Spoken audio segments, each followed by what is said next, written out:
Dear ladies and gentlemen, we have had talks with my Malaysian counterpart, Saifuddin Abdullah.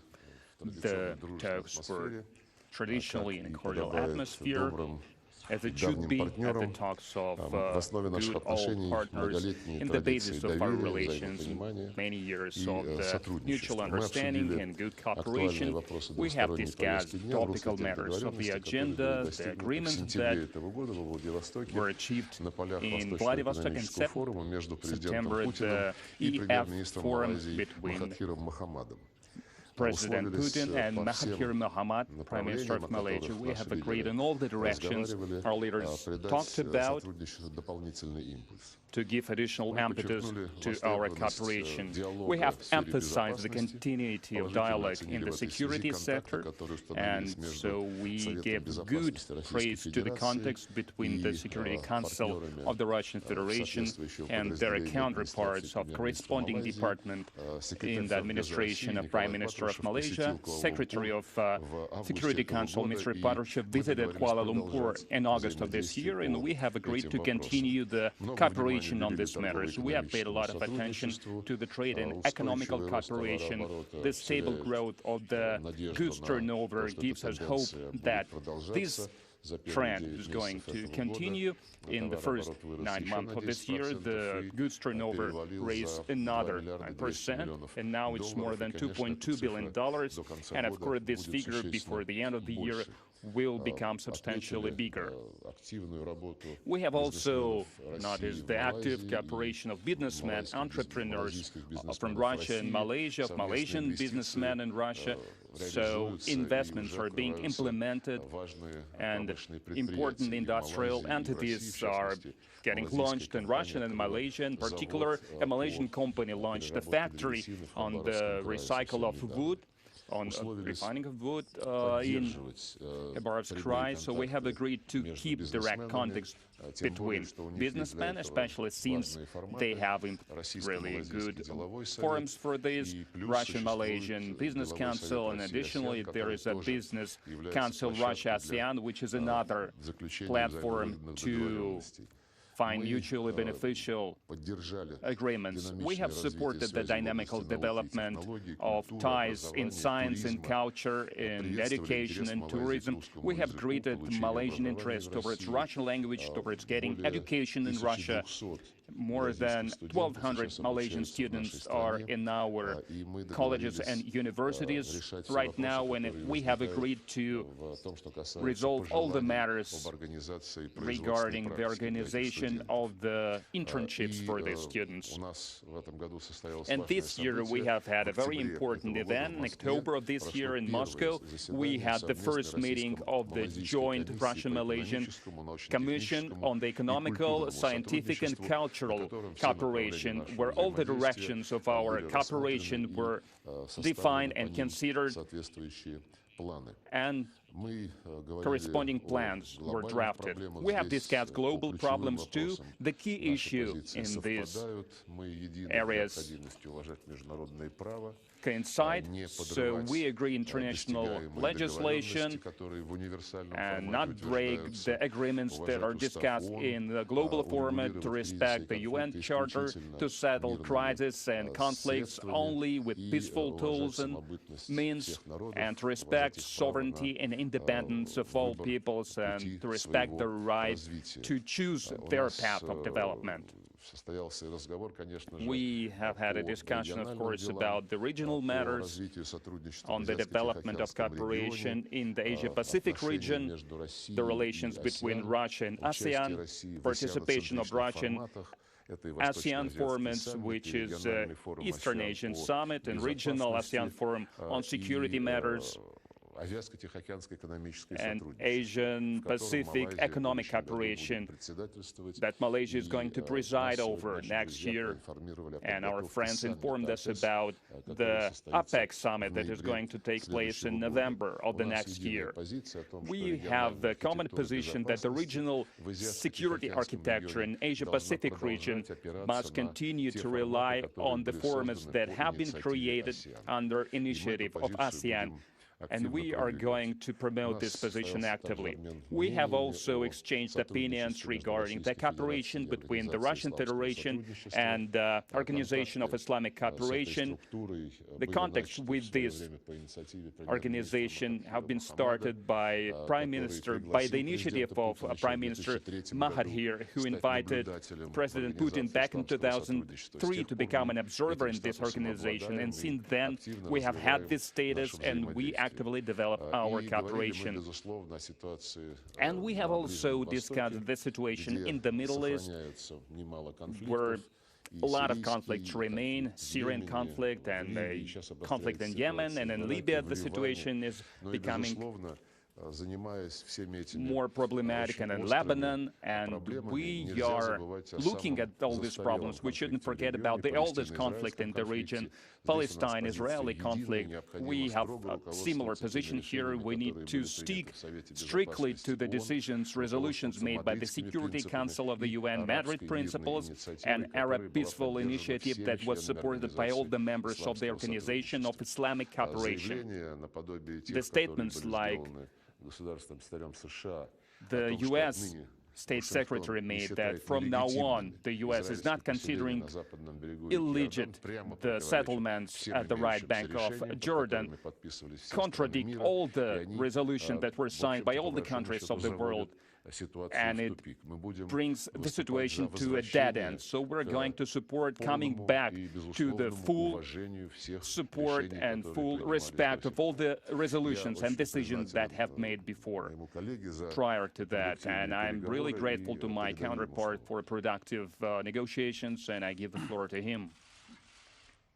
Well, thank you very much, my brother, His Excellency Sergei Lavrov.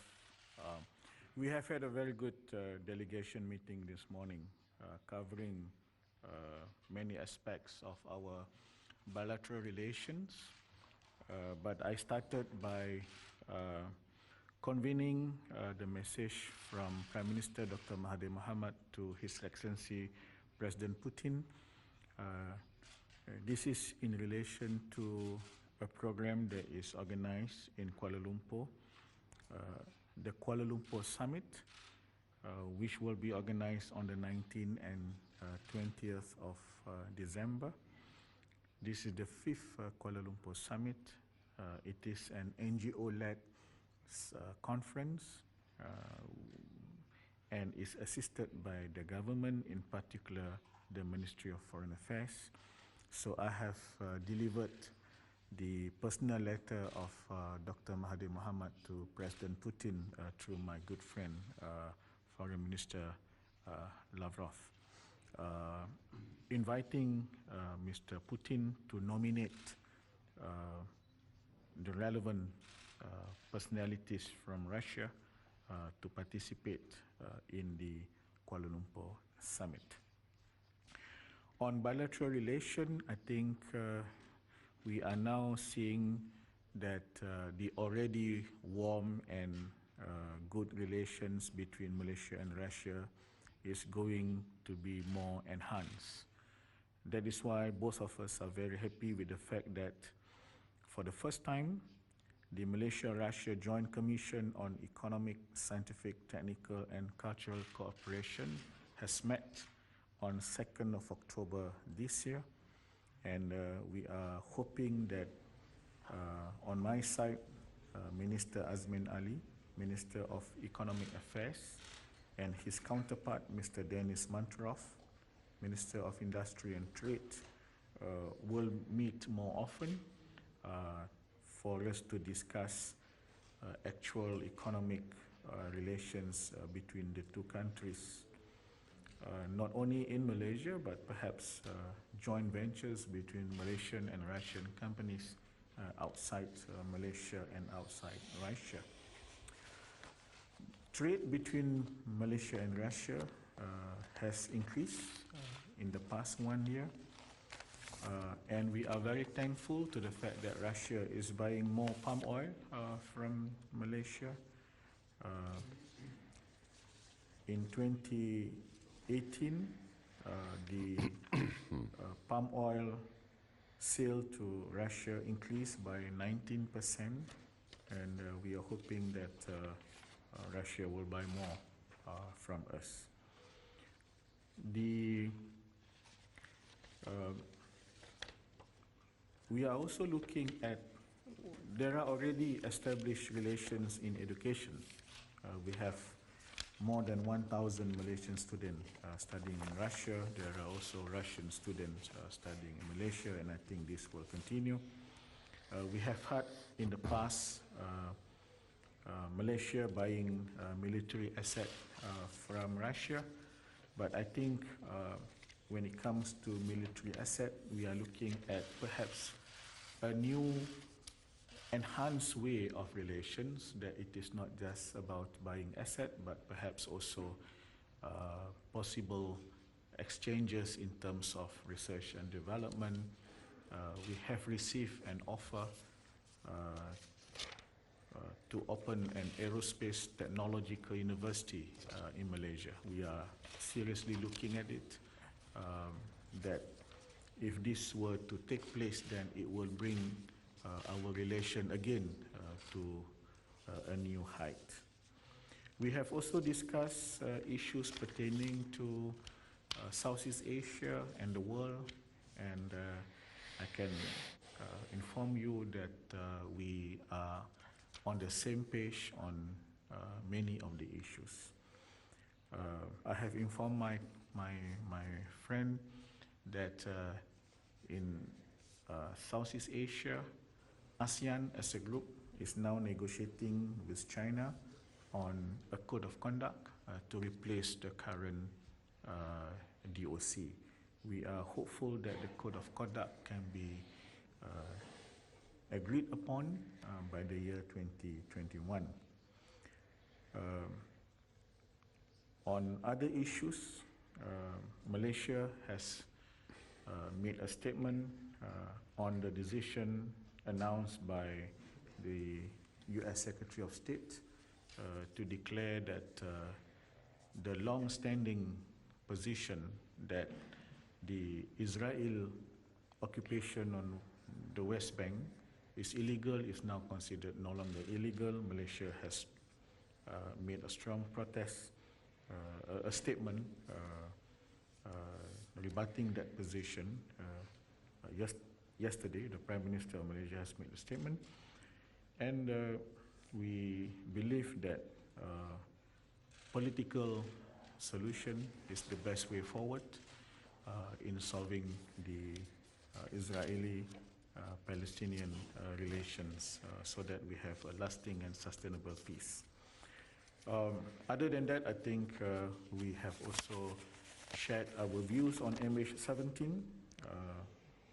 Malaysia remains steadfast in our position that we would like to see all evidences be made public, and that every interest party who have any evidence to offer should be given the opportunity to have their evidence tabled for the investigation. And, we will not make any decision as to who is right and who is wrong until all of the decisions are tabled in a fair and just manner. We, of course, are going to welcome President Putin's involvement in APEC 2020 that Malaysia is hosting next year in November. And we are organizing APEC 2020 back-to-back with the ASEAN Summit. This is to enable friends from outside the region to come to both Kuala Lumpur, APEC, and then proceed to Hanoi as chairman of ASEAN for the ASEAN Summit, also in November next year. APEC 2020 is going to be very important. Firstly, because we don't have APEC 2019, which is regretful, but we are very understanding why Chile is not able to organize it. But secondly, and more importantly, is because for the last 10 years, APEC works on a platform or a framework called the Bogor Goals. And the Bogor, BOGOR goals will expire this year. And because of that, Malaysia as the host and the chair of APEC 2020 is working on post-Bogor. So we are expecting there will be a new framework for the next 10 years of APEC, and I think that would be the main outcome of APEC 2020. Thank you.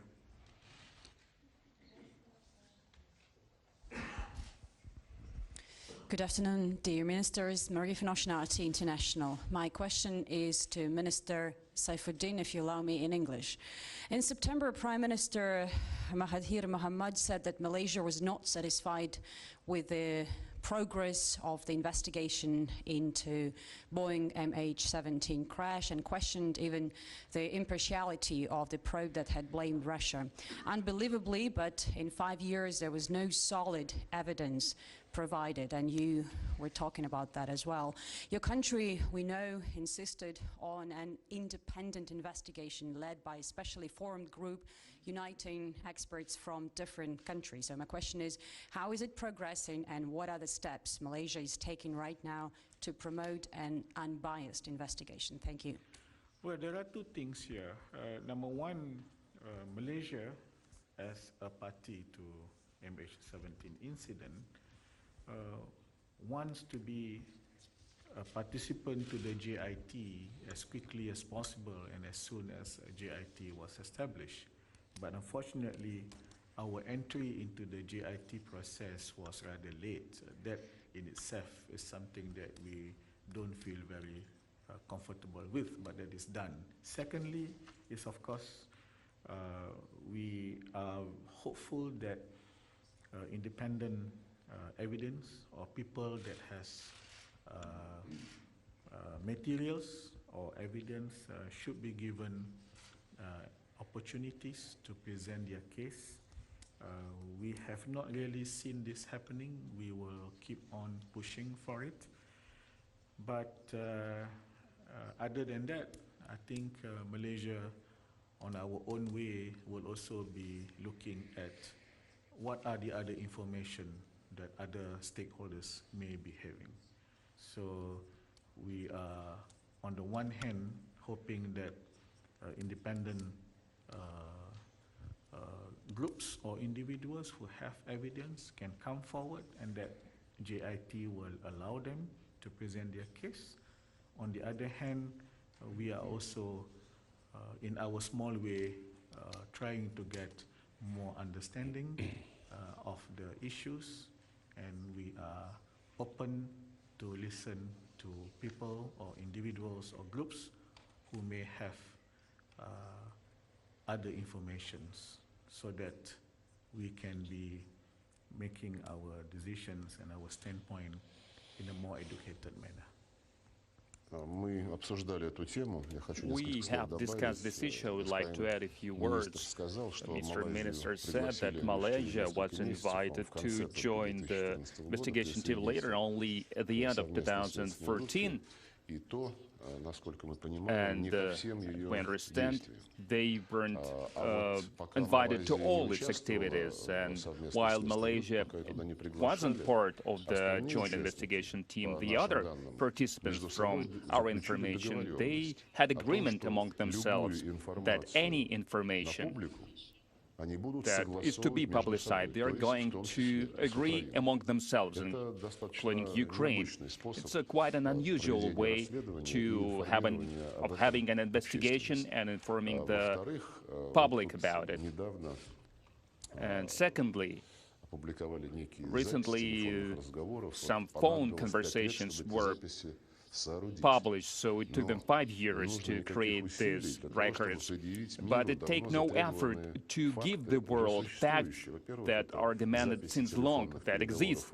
The phone conversation of the Ukrainian air traffic controllers, the records of the radars, the primary data from radars that are not given allegedly because all the radars at that moment stopped working somehow. And the data that the United States promised to give, their satellite data, nothing of this was given, was presented, even though it is a very simple thing to do.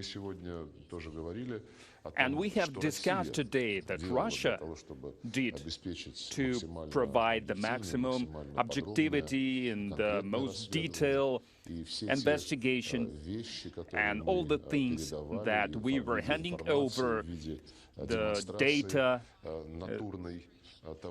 the demonstrations of the models of how it could have happened and what conclusions could be made. So it is all being ignored by the JIT. And from what we understand, the data that we handed over to the JIT, Malaysia wasn't informed about this.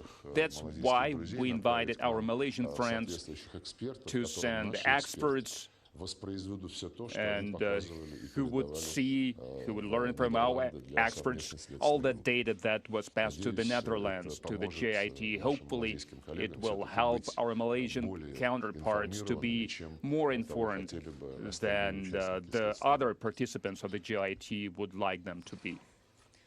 Здравствуйте, агентство ТАСС. У меня вопрос к Hello, Сергею Викторовичу. TASS agency. I've got a question to Mr. Lavrov.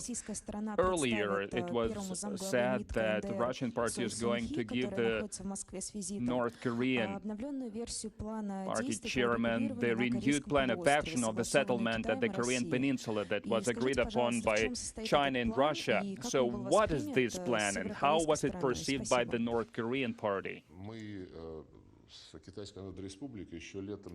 With China, back in summer of 2017, we have made an initiative that was called the Roadmap back then, and under it, we promoted the movement of the parties. First of all, North Korea and the United States, their movement towards each other in strengthening the trust, refusing any military tests of the nuclear missiles, of launching any missiles, and to start a dialogue between each other. And to a large extent, that's how the situation was developing. Both us and Malaysia, we created the direct context between North Korea and the United States, and context between the leaders of two countries, President Trump and Chairman Kim Jong-il. But recently, as you know, this contact ceased, and the reason is quite simple. The PRK think that they made a lot of steps that deserve the reaction, corresponding reaction, and then the American party think that they need everything and at one moment, but I think it doesn't work this way. It's not going to happen this way. So we're trying to support the process that got halted and not to get it to the dead end. That's why China and us, we developed that document, that draft plan of action that contains the ideas that could be used by the parties in 4 sectors: military, political, economical, and humanitarian sectors. This plan was drafted in the way that you can take any pair of matters, and independently from the other matters, you can try to implement it. So as for it's true for breathing the military activity at the Korean Peninsula and political dialogue and diplomatic exchanges, the restoration of economic ties, including the participation of the neighbors of both Koreas and a lot of other things. And this plan, so this plan of action actually went through an additional adjustment. So the first draft, we showed it to the other participants of these multilateral negotiations, to the United States, to the Republic of Korea, to North Korea, and we got the notes that we got from them, and all the notes were constructive. Everyone supported the idea itself, and they said their ideas in response about the draft, and then we took them into consideration, and we amended the current plan of action. Then it was handed over to North Korea, and it will be handed over in the near future to the other partners of ours. Yeah, if I can just add a small point. We are a small country, but Malaysia, just like any other member states of ASEAN, we look at the Korean Peninsula seriously. We are very supportive of all efforts in trying to negotiate for peace, especially between DPRK and ROK. And because of that, Malaysia is very happy that there was this negotiation that has started between President Trump and Chairman Kim. We want this meeting to go on, and coincidentally, Malaysia has closed our embassy in North Korea a few years ago due to some incidents. But even though we are a small country, but we want to show that we want to encourage the peace process. We have decided to reopen our embassy next year. The Vice Minister of North Korea has visited Malaysia, and our Vice Minister of Foreign Affairs will be visiting Pyongyang every year. But we believe that for this kind of negotiation to proceed, you sometimes need to encourage people, and we thought we would want to encourage DPRK by showing our moral support by reactivating our embassy in Pyongyang. Евгений Педанов, журнал «Международная жизнь». Вопрос министру Сайфуддину Абдулле. Международная жизнь. I've got a question for Mr. Abdullah. Malaysian authorities said that because of the facilitated visa regime with the Middle Eastern countries, Malaysia become one of the stops for terrorists on the way to the southeastern Malaysia. So do you agree with that? And what actions are you planning to take to counter this activity? Sometimes you really have to look at what is the definition of terrorism used by certain countries and certain international bodies. And because of that, we don't agree that we are a place where people pass through, even though we do not deny the fact that terrorism is a huge problem. Even there are Malaysians who are involved in the IS activities. But as far as Malaysia is concerned, we take counter-terrorism seriously. There is government proper platform led by both the Ministry of Defense and Home Ministries. But under the Foreign Ministry, we use the soft approach in counter-terrorism. There is a specific organization called the Southeast Asia Center for Counter-Terrorism, which is under my office. And we organize activities, especially online activities, because as you know, terrorists, especially the IS, they do recruitment online, they campaign online, they send their propagandas online, and we have to counter it, and especially in our language, in Malay language. And that is the specific that we are doing. And Malaysia as a whole also work with other countries and other international organizations in fighting terrorism. I would also like to emphasize the importance of this matter. So we are in close cooperation with Malaysia, both in bilateral format and via the corresponding departments in the Asia-Pacific region. There is a regional forum of ASEAN on security matters. The counter-terrorism is being discussed at the Southeastern Asian summits and the Russia-ASEAN dialogue. It's also part of that. And of course, we're cooperating at the UN and at the Global Counter-Terroristic Forum to assess the situation in a country. It is important to understand the source of the problem. The global terroristic threat has become especially serious after there were insurgencies, unlawful insurgencies. to Iraqi aggression against Libya. So-called Islamic State, in particular in Syria, they were defeated from the point of view of creating their own caliphate. Some groups of the ISIS militants and other terrorist organizations, Jabhat al-Nusra participants, they still trying to fight, but they understand that their days are over. That's why they spread all over the world. So they go to Afghanistan, they try to get to Central Asia, to Europe and Southeast Asian countries too. And we have handed over the information to our Malaysian counterparts about the database that our Federal Security Department has opened that allows to monitor the movement of the international terrorists online. 7 secret services from 36 countries are participants of this database, and a lot of countries, ASEAN countries, including Vietnam, Philippines, Cambodia, are participants of this database, and international organizations, including organizations of the UN Security Committee. It's a very useful tool so that we could monitor in real time who is going where with some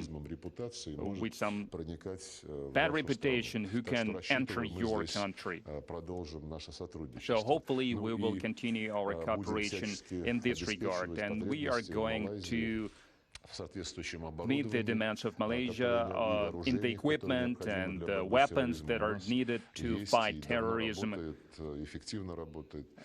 We have had for a long time bilateral commission on the defense technology and on the defense equipment, military equipment, and within this instrument, Malaysia could request any kind of material. Thank you. Okay.